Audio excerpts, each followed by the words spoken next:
ప్రసిద్ధ పుణ్యక్షేత్రమైన వేములవాడ శ్రీ రాజరాజేశ్వర స్వామి దేవస్థానంలో మాస శివరాత్రి సందర్భంగా ప్రత్యేక పూజలు నిర్వహించారు. ఉదయం అసలు స్వామివారికి మహాన్యాస పూర్వక ఏకాదశ రుద్రాభిషేకం పరివార దేవతార్చనలు జరిగాయి. 11 మంది అర్చకులచే శ్రీ స్వామివారికి వేద మంత్రులతో రుద్రాభిషేకాన్ని గావించారు. సాయంత్రం అద్దాల మండపంలో మహాలింగార్చన జరుగుతుంది. చొప్పదండి నియోజకవర్గంలోని గంగాధర జగిత్యాల జిల్లా ధర్మపురిలో డిగ్రీ కాలేజీల ఏర్పాటుకు ప్రభుత్వం ఉత్తర్వులు జారీ చేసింది. డిగ్రీ కళాశాల మంజూరుతో రాష్ట్ర మంత్రి అడ్లూరి లక్ష్మణ్ కుమార్ హర్షం వ్యక్తం చేశారు.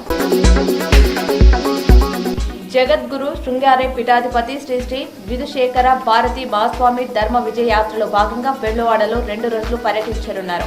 సాయంత్రం 6 గంటలకు వేములవాడకు చేరుకుంటారు. పట్టణంలోని చెక్కపల్లి బస్టాండ్ చౌరస్తా నుండి బ్రాహ్మణోత్తముల వేద మంత్రులతో భజనలతో దేవస్థానం వరకు వచ్చిన అనంతరం శ్రీ రాజరాజేశ్వర స్వామివారిని ధూళి దర్శనం చేసుకుంటారు.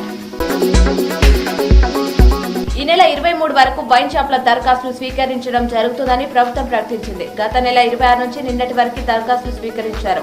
ఉమ్మడి కరీంనగర్ జిల్లాలో 288 వైన్ షాప్లకు అర్ధరాత్రి వరకు 7,079 దరఖాస్తులు వచ్చాయి. వృద్ధ మహిళను పెన్షన్ వచ్చిందని నమ్మించి మెడలోని పుస్తల తాడు చోరీ చేసే గజ దొంగను అరెస్ట్ చేసిన ధర్మారం పోలీసులు నిందితుడిపై 96 కేసులు ఉన్నట్లు వెల్లడించారు.